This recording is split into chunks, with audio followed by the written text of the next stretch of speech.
오늘 저는 여러분과 함께 겸손, 신앙이 지나간 자국이라는 제목으로 우리 예수님께서 말씀하신 그런 겸손이 어떤 겸손인가 함께 살펴보면서 은혜를 나누고자 합니다. 요즘에는 우리가 살고 있는 지구가 많이 오염이 되어 있어서 깨끗한 물, 즉 생수에 관한 관심들이 많습니다. 그래서 시중에 나가보면은 해양 심층수부터 시작해가지고 빙하수, 안반수, 또 탄산수, 또 광천수 등 많은 생수가 나오고 있습니다. 이렇게 많은 생수가 나온다라는 것은 그만큼 우리 인간들이 깨끗한 물에 관한 갈증이 많다라는 증거가 되겠습니다. 우리의 신앙도 마찬가지입니다. 우리 예수님께서 과연 우리에게 무엇을 원하실까? 물론 많은 것들을 이야기할 수 있겠지만 그 중에 아주 핵심적인 내용은 결국 성경이 우리에게 가르쳐 주는 것은 이 오염된 세상에서 어떻게 우리가 오염되지 않고 순수한 신앙을 계속해서 유지해 갈 것인가, 그 방법을 가르쳐 주는 것이 바로 성경의 주요 내용 중에 하나라고 하겠습니다. 그리고 우리가 과연 오염되지 않는 신앙을 가지고 있다라는 증거 중에 하나가 바로 겸손의 태도인 것입니다. 만약 우리가 겸손의 태도를 가지고 있다라고 한다면 그것은 오염되지 않는 신앙의 생수를 가지고 있다라고 표현하는 것과 다를 바가 없겠습니다. 우리가 정글지대에 가면은 정글지대에서 쉽게 만나는 것이 늪지대입니다. 그런데 늪지에 있는 물은 우리가 아무리 목이 말라도 마실 수가 없는 물입니다. 근데 놀라운 것은 정글지대에 가보면은 늪지대 바로 옆에서 코코넛 나무가 자라고 있는데 그 코코넛 안에 있는 물은 우리가 얼마든지 마실 수 있는 살균된 깨끗한 물이라는 것입니다. 그 오염된 늪지대 바로 옆에서 자라면서도 그 물을 흡수해서 코코넛 나무는 아주 깨끗한 살균된 그런 좋은 맛있는 물을 우리에게 제공하는 것입니다. 그럼 어떻게 해서 그 코코넛 나무들이 그렇게 깨끗한 물을 우리에게 제공할 수 있는 것인가? 그 비밀은 바로 코코넛 나무의 뿌리에 있습니다. 아무리 정글지대가 우리가 마실 수 없는 그런 오염된 물을 가지고 있다 할지라도 그 뿌리가 그 물을 흡수만 하면은 그 뿌리에서 정화작용을 해서 아주 우리가 마실 수 있는 달콤하고 깨끗한, 얼마나 맛있습니까? 코코넛 물이 나오는 것입니다. 여러분, 겸손이라는 것은 바로 이와 같은 것이라고 할 수가 있겠습니다. 우리가 겸손의 자세라고 하는 신앙의 뿌리만 가지고 있다라고 한다면은 우리의 주변 환경이 아무리 오염되어 있고 아무리 타락되어 있다 할지라도 그 겸손의 자세라는 신앙의 뿌리를 통해서 우리는 항상 살균된 신앙, 평화로운 관계, 자족하는 심령을 가질 수가 있는 것입니다. 자, 그래서 우리 옆에 분들과 한번 쳐다보시기 바랍니다. 그리고 한번 서로에게 물어봅니다. 제가 겸손하다고 생각하십니까? 한번 물어보세요. 제가 겸손하다고 생각하십니까? 이때 물어보기가 쑥스러운 분은 좀 문제가 있는 거예요, 지금. 자신 있게 물어볼 수 있어야 돼요. 자신 있게. 겸손을 생각할 때 우리가 맨 먼저 생각해 봐야 할 것은, 겸손이라는 것은 우리가 하나님을 만난 흔적이다라는 것입니다.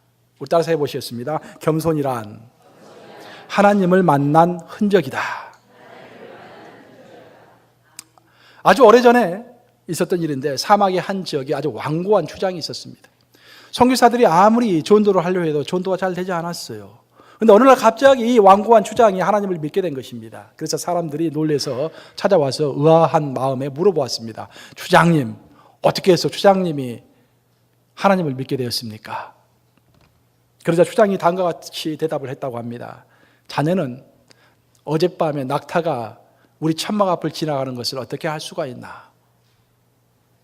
사막 위에 새겨진 낙타의 발자국을 보고서 낙타가 지나갔다라는 것을 우리는 알 수 있지 않는가? 마찬가지로 지금 내 눈앞에는 하나님이라는 신이 보이지는 않지만 그분이 지나간 곳을 자세히 살펴보면은 꼭 흔적이 남는다네. 나는 그 흔적을 보고 하나님을 믿을 뿐이라네. 여러분, 하나님은 이 세상에서 일하시면서 하나님의 흔적을 남기시는 분이십니다. 시대와 나라와 개인들 속에서 일하시면서 그분이 그들 속으로, 시대 속으로 걸어가신 흔적, 그 사람 속으로 걸어가신 흔적, 그 민족 속으로 걸어가신 흔적, 그 뉴욕 감리교회 사회를 걸어가신 흔적을 이 땅에 남겨놓으시는 것입니다. 바로 그래서 진정으로 우리가 하나님을 만났다고 한다면, 정말 진정으로 하나님을 만났던 사람과 교회와 세대와 그 시대는, 또 민족은 어딘지 모르게 딱 잘라서 말할 수는 없지만 뭔가 하나님이 지나간 자국을 느끼게 하는 것입니다. 우리 뉴욕 감리교회가 그렇게 자국을 느끼게 합니까? 어떻습니까? 저는 목회를 하면서 참 많은 사람들을 만납니다. 여러분들이 아마도 생각하는 것보다도 훨씬 많은 사람들을 만나고 또 이메일로 이렇게 통화하고 있을 것입니다. 많은 사람들과 교통하고 있습니다. 때로는 많이 가지고 정말로 많이 배운 사람들을 만나기도 하고, 어떤 때는 정말 홀로 힘들게 인생의 참 밑바닥에서 살아가는 사람들을 만나기도 합니다.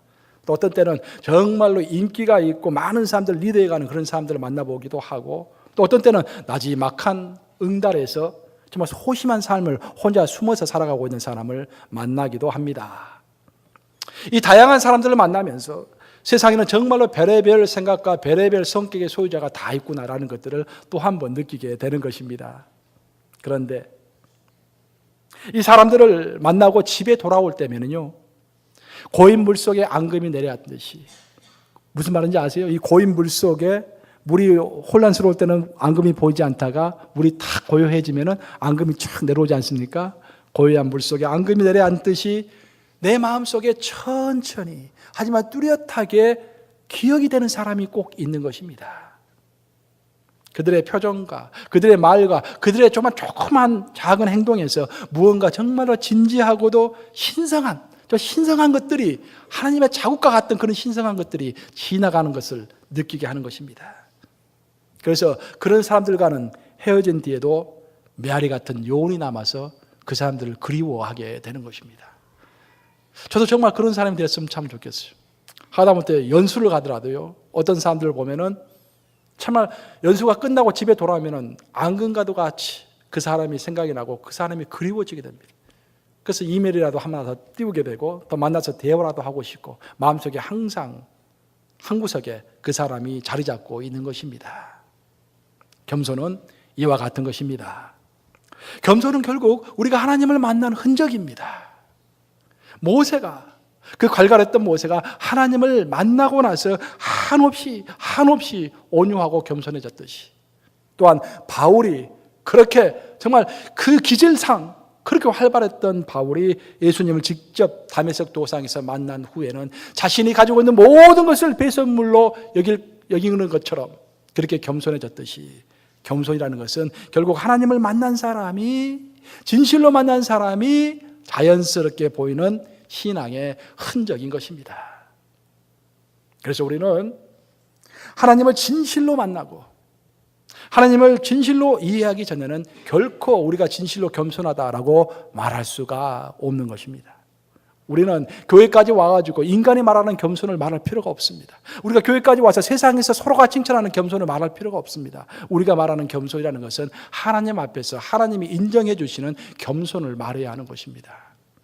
우리가 만약 그런 겸손을 말할지인데, 그런 겸손은 결국 하나님을 만난 사람만이, 하나님을 정말 체험하는 사람만이 자연스럽게 드러내는 하나님과의 나와의 만남의 흔적인 것입니다. 그래서 여러분들 정말로 진실로 겸손해지고 싶다라고 한다면 다른 사람이 칭찬해 주는 것 별로 생각하지 마시고 하나님을 진실로 만나시기를 축원합니다. 오늘의 본문은 예수님께서 우리에게 겸손을 가르쳐 주시는 대목입니다. 여기에서는 하나님 앞에 드려진 두 가지 기도 제목이 동시에 나오고 있습니다. 하나는 바리새인이 하나님 앞에 드렸던 기도이고, 하나는 세리가 하나님 앞에서 드렸던 이 두 가지 기도가 대조적으로 나오고 있는 것입니다. 신앙에 자신감이 있었던 바리새인은 이렇게 성전에서 기도했습니다. 하나님이여, 나는 다른 사람들처럼 도둑질하거나 불의하거나 간음하지 아니하고 또 저기 있는 세리와도 같지 아니합니다. 그것이 참 감사합니다. 나는 일주일에 2번씩 금식하고 하나님께서 명령하신 대로 내 수입의 정확한 11조를 떼어서 하나님께 드리고 있습니다. 우리가 한국어 해석을 보면 정확하게 나와 있지 않지만 오늘을 보면은요, 거기에 이 짤막한 기도 가운데 나라는 단어, 나라는 단어가 무려 5번이 나오고 있습니다. 나.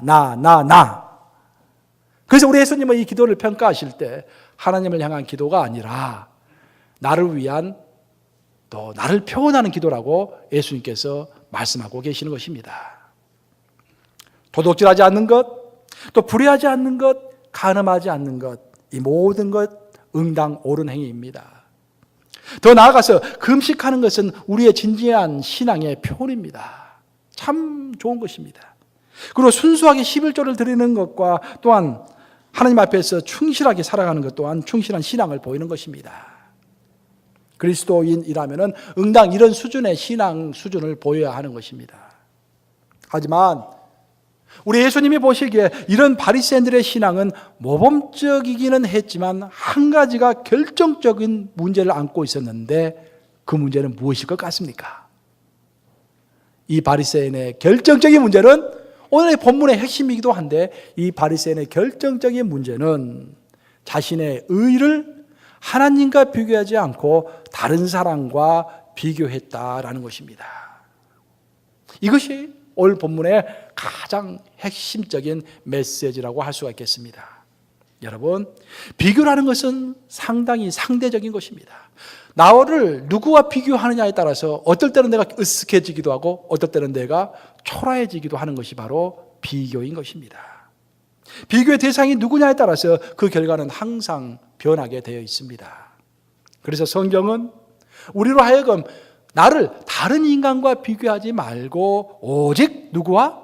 예수님과 나를 비교하라고 가르치고 있는 것입니다.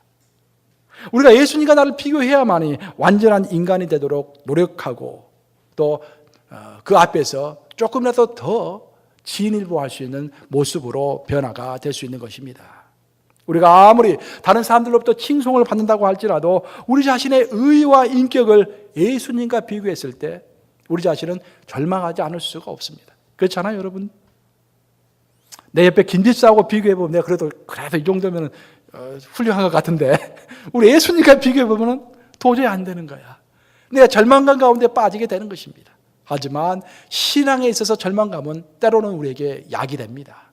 그 절망감 속에서 우리가 오히려 겸손해지고 그 절망감 속에서 다른 사람을 용서할 수 있는 마음의 아량이 생기는 것입니다. 그래서 거룩한 절망감은 좋은 것입니다. 그리고 우리는 예수님과 나를 비교해야만이 거룩한 절망감이 생기는 것입니다. 옆에 있는 강집사, 김집사, 박집사와 비교하지 마시기 바랍니다. 이와 반면에 우리의 의와 인격을 다른 인간과 비교했을 때 우리는 교만해지든지 아니면 질투를 하게 됩니다. 예수님과 나를 비교하면 내가 거룩한 부담감을 가지게 되는데 다른 인간과 나를 비교하면 내가 교만해지든지 질투를 하게 되든지 둘 중에 하나다라는 것입니다. 다른 사람이 나보다 더 잘하는 것 같으면 내가 질투를 하게 되고 또 다른 사람이 나보다 더 못하는 것 같으면 내가 교만해지는 것입니다. 그래서 우리의 의와 인격은 항상 예수님과 비교가 되어야 합니다. 자, 우리 따라서 한번 해보시겠습니다. 겸손의 출발은 나를 예수님과 비교하는 것이다. 믿습니까, 여러분? 아멘. 많은 사람들은 신실해지고는 싶어 합니다. 하지만 겸손해지는 것을 어려워합니다. 왜냐하면 현대를 사는 우리들은 자신의 약점을 감추고 장점을 선전하라고 교육받았기 때문입니다.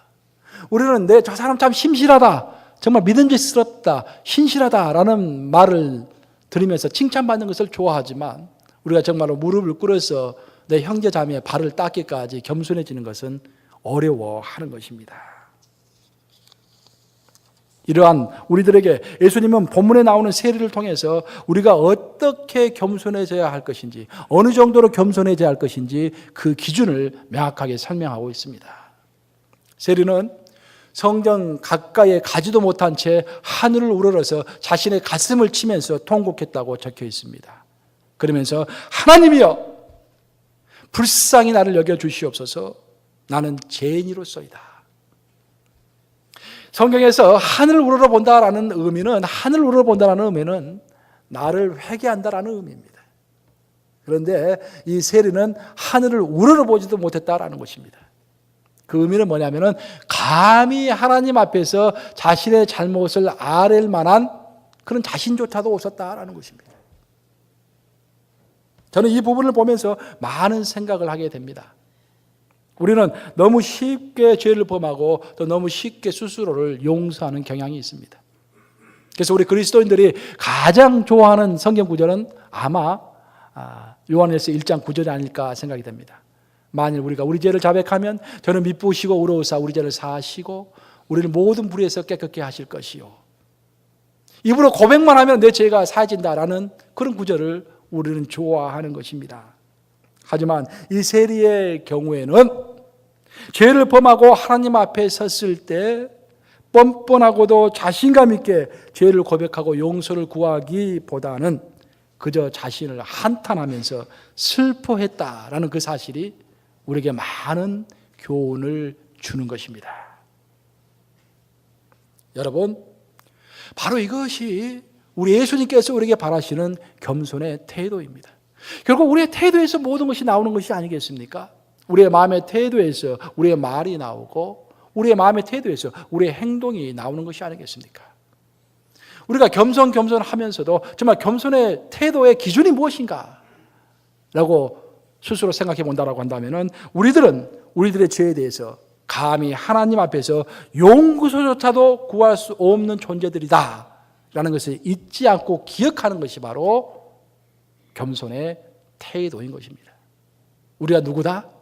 하나님 앞에서 감히 용서조차도 구할 수 없는 그러한 존재이다. 그것을 생각할 때마다 우리가 어찌 겸손해지지 않을 수가 있겠습니까? 어찌 우리가 다른 사람 앞에서 내가 당신의 리더요 라고 말할 수가 있겠습니까? 어찌 우리가 다른 사람 앞에서 내가 당신보다 똑똑하니 내가 당신보다 더 현명하니 나를 따르시오 라고 말할 수가 있겠습니까? 내 자신이 사람들로부터 설사 성자로 추앙을 받고 있다고 할지라도 그것은 사람들의 평가일 뿐 하나님 앞에서 우리들은 도저히 내 자신의 죄를 아뢰기조차 힘든 그러한 인간일 뿐인 것입니다. 그래서 우리 개신교에서는 사람을 들어서 성자라는 칭호를 결코 주지 않습니다. 가톨릭에서는 성자의 칭호를 주지만 우리는 인간은 인간일 뿐이고 의인은 오직 하나님이 정하실 뿐 사람이 사람을 성자라고 칭할 수 없다고 믿는 것입니다. 그 누가 사람이 하나님 앞에서 성자가 될 수 있겠습니까? 마지막으로 겸손은 자신의 실수를 인정하고 지울 수 있는 용기입니다. 우리 따라서 해보시겠습니다. 겸손은 실수를 인정하고 지울 수 있는 용기이다. 겸손이라는 것은 결국 연필과도 같은 것이라고 말할 수가 있겠습니다. 여러분들이 쓰는 연필은 수백 년 전에 발명이 되었는데 아직까지도 쓰고 있는 것이 연필입니다. 그간 수많은 필기도구가 나왔는데 다른 필기도구들은 나왔다가 사라지지만 연필은 지금까지도 수백 년 동안 존재하고 있는 것입니다. 그럼 왜 21세기 이 최첨단의 시대에도 연필은 고전과도 같은 존재가 되어서 오늘날까지 존재하는 것인가? 그 이유는 연필은 지울 수가 있기 때문입니다. 여러분들이 쓰는 만년필과 볼펜은 지울 수가 없습니다. 하지만 연필은 지울 수가 있는 것입니다. 바로 그것이 힘이 되어서 수백 년 동안 지금까지도 연필은 사람들에게 사랑을 받고 있는 것입니다. 이것을 비유적으로 설명을 해본다고 한다면 우리의 신앙은 이런 연필과 같은 신앙이 되어야 할 줄로 믿습니다.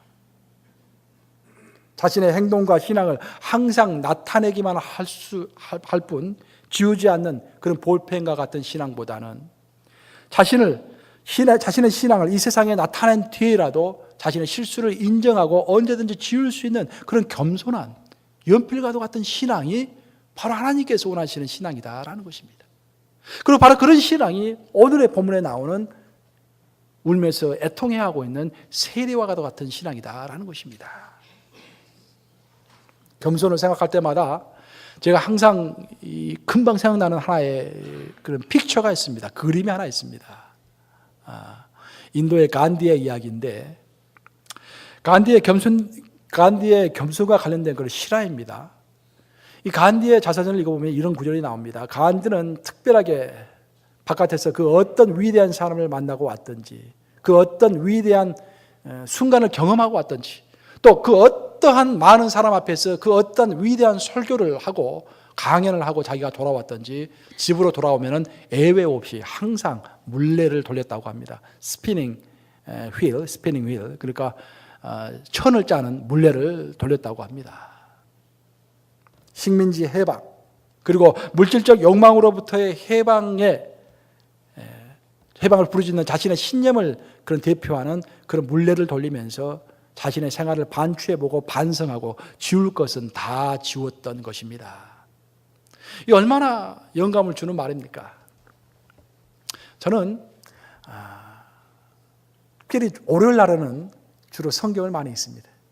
왜냐하면 이 주일날은 와가지고 일주일 내내 이제 뭐 설교하고 뭐 준비했다가 이렇게 주일날 온 에너지를 다 쏟고 나면은요, 월요일날은 뭐 해방되고 싶어요. 막 기분이 좀 이상해져요. 그리고 설교를 잘한 날은 또 사람들이 칭찬해주면 너무 또 붕 뜨고, 또 설교 또 못했다고 그러면은 또 이렇게 기분이 또 가라앉아가지고 또 기분이 별로 안 좋고, 이 환경이 좌우되는 거예요. 그래서 월요일 날은 특별하게 아침부터 저녁까지 별일이 없으면은 사무실에서 성경을 계속 읽습니다. 내 마음을 다스리는 것입니다. 이처럼 간디는 물레를 잡고서 자신의 마음을 다스리면서 겸손해졌지만, 우리 기독인은 뭘 잡아야 한다? 성경.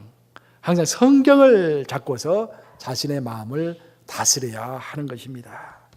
특별히 우리가 칭찬받고, 특별히 우리가 위대한 일을 한 다음에는 곧바로 성경을 잡아야 합니다. 지난주에 우리가 다 같이 모여가지고 연극제를 했는데, 연극제 하고 나면 얼마나 가슴이 흥분돼요. 그 흥분된 감정으로 그것을 또 가라앉히기 위해서는 그 다음날 성경을 우리는 잡아야 하는 것입니다. 왜냐하면 칭찬과 위대한 일 뒤에는 항상 사탄이 주는 교만한 마음이 찾아오기 때문입니다. 겸손히 위협받아서 위험할 때 우리는 성경을 읽으면서 다시 평상심을 회복하고 원래 모습으로 돌아가야 하는 것입니다. 이제 말씀을 마치려고 합니다. 오늘의 본문을 우리가 깊게 한번 묵상해 볼 때, 과연 오늘의 본문을 통해서 우리 예수님이 우리에게 권유하시는 신앙의 형태라는 것이 무엇인가?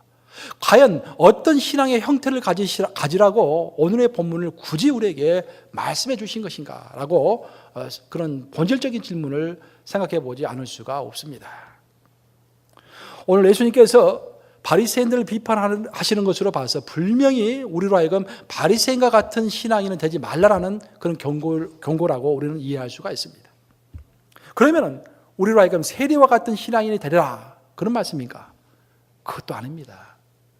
우리가 기억해야 할 것은 오늘의 본문에 나오는 세리의 그 회개하는 심령과 태도만을 칭찬하셨지, 세리의 신앙 전체를 칭찬하신 것은 아니다라는 것입니다.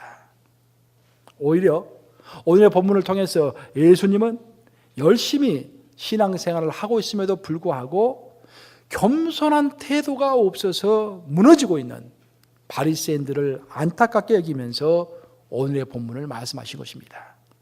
그래서 오늘의 본문을 결국 우리가 어떻게 받아들이고 생활 속에 적용할 것인가 라고 생각한다 하면은, 결국 예수님께서 우리에게 원하시는 신앙의 모습은 겸손한 바리새인의 모습입니다. 겸손한 바리새인이 되는 것. 바리새인들은 신앙에 열정이 있었습니다. 열심히 있는 사람들입니다. 하지만 겸손한 마음이 없었던 사람입니다.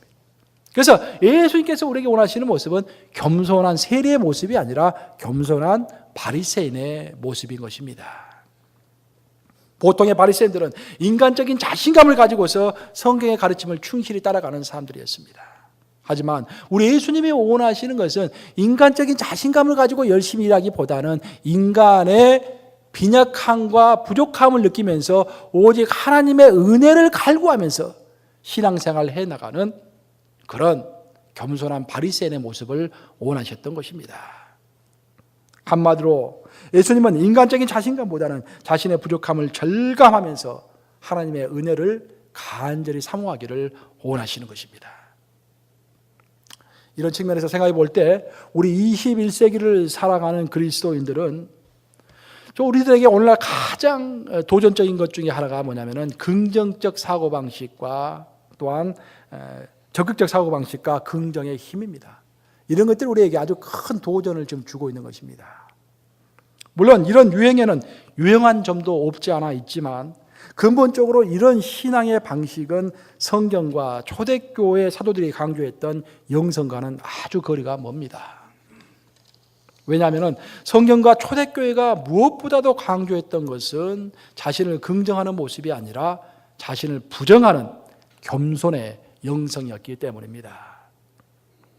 하지만 긍정의 힘이나 적극적 사고방식은 자아를 죽이기보다는 자아를 높이고 무엇보다도 자신을 부정하기보다는 자신을 긍정하는 방향으로 우리를 이끌어가는 것입니다. 굉장히 큰 도전이 아닐 수가 없습니다. 바로 여기에 큰 문제가 있습니다. 예수님께서 우리에게 보여주신 겸손은 자신에 대해서 긍정하는 그런 겸손이 아니라 자신을 부정하는 겸손이었다는 것들을 여러분은 결코 잊지 않아야 합니다. 우리 예수님은 이런 말씀하셨습니다. 요한복음 5장 30절을 보시면은 요한복음 5장 19절을 보시면은 아들이 아버지의 하시는 일을 보지 않고는 아무것도 스스로 할 수 없나니. 우리 예수님 뭐라고 하셨습니까? 내가 다 할 수 있다라고 하셨습니까? 내가 적극적 사고방식을 가지고 모든 걸 다 할 수 있다. 그렇게 말씀하시지 않고 내 스스로는 아무것도 할 수 없다라고 예수님께서 말씀하신 것입니다. 또 요한복음 5장 30절을 보시면은 내가 아무것도 스스로 할 수 없노라라고 선포하고 계십니다. 또한 요한복음 8장 50절을 보시면은 나는 내 영광을 구치 아니하고 구하고 판단하시는 이가 계시니라. 나는 누구의 영광을? 내 영광을 구하지 아니한다라고 말하고 있는 것입니다. 하지만 오늘날 우리가 많이 좋아하는 긍정의 힘이라든지 적극적 사고방식은 결국 내가 내 영광을 취하는 방법인 것입니다. 시크릿 파워라는 책을 아시죠? 적극적 사고방식의 대표적인 책 아닙니까? 머릿속으로 생각만 해도 나를 중심으로 온 우주가 움직인다는 것입니다. 그래서 내가 머릿속으로 생각하는 것이 따라온다는 것입니다. 모든 것이 나를 중심으로 움직인다는 것입니다. 그것이 적극적 사고방식의 핵심인 것입니다. 예수님은 결코 긍정의 힘으로 적극적 사고방식으로 나는 못할 일이 없다라고 말씀하시지 않았습니다. 대신 예수님은 내가 아무것도 할 수 없노라 라고 말씀하시면서 오직 아버지 안에서만 내가 모든 것을 할 수 있다고 고백한 것입니다. 바로 이것이 겸손입니다. 내 스스로는 아무것도 할 수 없고 오직 아버지 안에서만 내가 모든 것을 할 수 있다고 고백하는 것, 즉 나의 모든 가능성은 내 자신의 마인드 컨트롤에 갈려있는 것이 아니라 내 자신의 모든 가능성은 우리 하나님에게만 달려있다고 고백하는 것이 바로 참 겸손이고 겸손의 핵심인 것입니다. 여러분의 고백은 어떻습니까? 지금 여러분은 어떤 고백을 하면서 살아가십니까? 여러분의 모든 고백은 또 여러분의 모든 가능성은 긍정적 사고방식에 있는 것이 아니라 오직 하나님 안에만 내 인생의 포텐셜이 있고 가능성이 있고 오직 하나님 안에만 내 안에 성공이 있다라고 고백하고 계십니까? 이 말씀을 명심하시므로 항상 우리 자신을 타인과 비교하기보다는 예수님과 비교하면서 오직 주 안에서만 내가 모든 것을 할 수 있다고 고백하시면서 나이가 들어가실수록 정말 겸손의 신앙의 흔적을 더 깊게 남기시는 여러분들 되시기를 우리 주님의 이름으로 축복합니다.